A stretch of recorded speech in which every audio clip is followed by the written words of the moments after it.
বন্ধুরা, সংসদের ভেতরে এক অস্বস্তিকর মুহূর্ত তৈরি হয় ঠিক সেই সময় যখন বিরোধী দলনেতা রাহুল গান্ধী হাতে একটি বই তুলে ধরেন এবং বলেন তিনি মাত্র কয়েকটি লাইন পড়তে চান।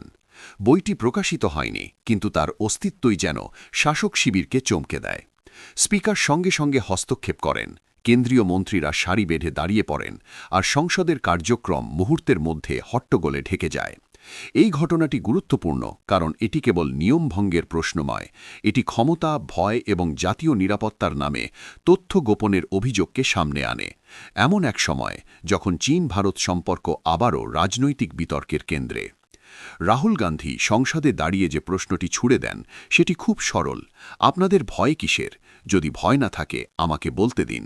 তিনি দাবি করেন যে বইটি তিনি উল্লেখ করছেন সেটি দেশের প্রাক্তন সেনাপ্রধানের লেখা স্মৃতিকথা, যেখানে ২০২০ সালের ভারত চীন সংঘর্ষের অভ্যন্তরীণ সিদ্ধান্ত, নির্দেশ এবং রাজনৈতিক ভূমিকাগুলির ইঙ্গিত রয়েছে।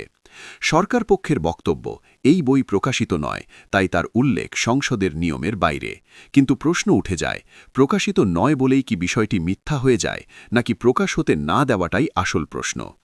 এই মুহূর্তে ঘটনাটি তাই গুরুত্বপূর্ণ, কারণ বাজেট অধিবেশন চলাকালীন রাষ্ট্রপতির ভাষণের উপর আলোচনার সময় চীন সংক্রান্ত একটি প্রসঙ্গ উঠতেই যে তীব্র প্রতিক্রিয়া দেখা গেল তা সংসদীয় ইতিহাসে বিরল।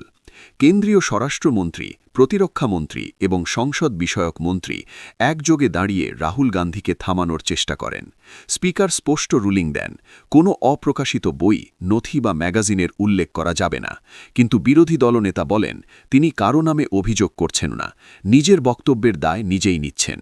এখানেই শুরু হয় মূল সংঘাত। একদিকে সরকার বলছে জাতীয় নিরাপত্তা ও সংসদের মর্যাদা রক্ষা করতে নিয়ম মানতেই হবে।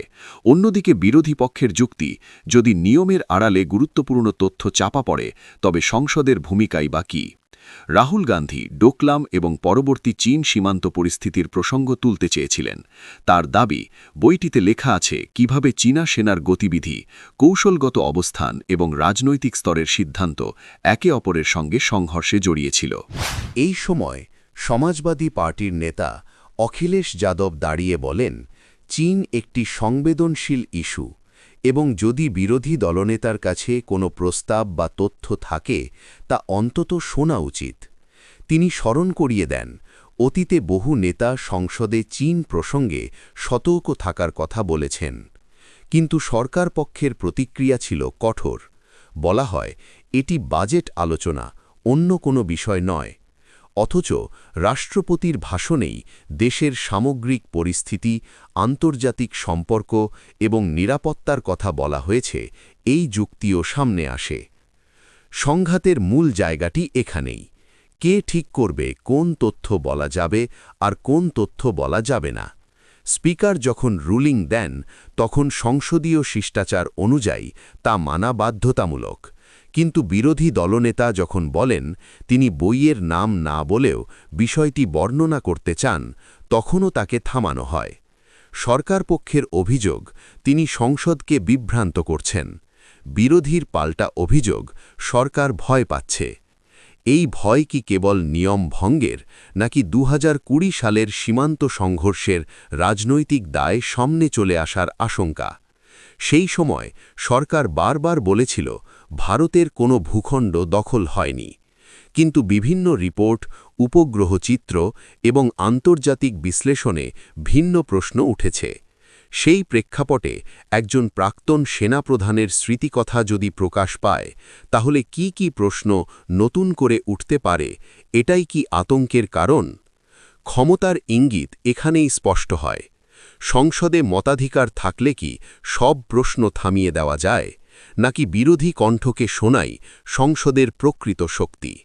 রাহুল গান্ধী এক পর্যায়ে বলেন, আপনারা যদি ঠিক করে দেন আমি কি বলবো না, তাহলে সংসদের ভূমিকা কোথায়? এই বক্তব্য আসলে ব্যক্তিগত অভিযোগ নয়, এটি সংসদীয় গণতন্ত্রের সীমারেখা নিয়ে প্রশ্ন। বন্ধুরা, এর প্রভাবে যা হতে পারে: প্রথমত, চীন সংক্রান্ত যে কোনো আলোচনা ভবিষ্যতে আরও সংবেদনশীল হয়ে উঠবে। দ্বিতীয়ত, অপ্রকাশিত নথি বা স্মৃতিকথা নিয়ে সংসদে কথা বলার নিয়ম নতুন করে ব্যাখ্যা হতে পারে। তৃতীয়ত, বিরোধী দল এই ঘটনাকে সরকার তথ্য গোপন করছে এই অভিযোগের প্রমাণ হিসেবে তুলে ধরবে। আর চতুর্থত, সাধারণ মানুষের মনে প্রশ্ন তৈরি হবে, জাতীয় নিরাপত্তার নামে কি কি তথ্য তারা জানতেই পারবে না। এই ঘটনাটি কেবল একটি দিনের হট্টগোল নয়, এটি একটি দীর্ঘ রাজনৈতিক লড়াইয়ের ইঙ্গিত, যেখানে তথ্য বনাম নিয়ন্ত্রণ, প্রশ্ন বনাম শাসন, এই দ্বন্দ্ব আরও তীব্র হবে। সরকার বলছে, যদি তথ্য সত্য হতো আদালতের দ্বারস্থ হওয়া যেত।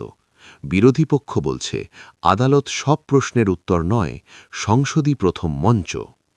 শেষ পর্যন্ত খোলা প্রশ্ন থেকেই যায়, যদি ভয় না থাকে তাহলে কয়েকটি লাইন পড়তে দিতে এত আপত্তি কেন? আর যদি ভয় থাকে, সেই ভয় কি বিদেশি শক্তির, নাকি নিজেদের সিদ্ধান্তের দায় সামনে আসার?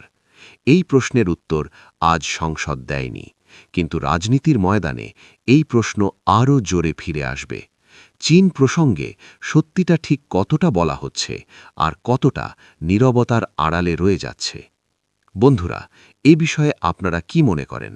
কমেন্টে অবশ্যই জানাবেন, এবং আমাদের বিশ্লেষণ ভালো লাগলে রিসার্চ বাংলা নিউজ ইউটিউব চ্যানেলটিকে সাবস্ক্রাইব করে আমাদের পাশে থাকুন। ধন্যবাদ।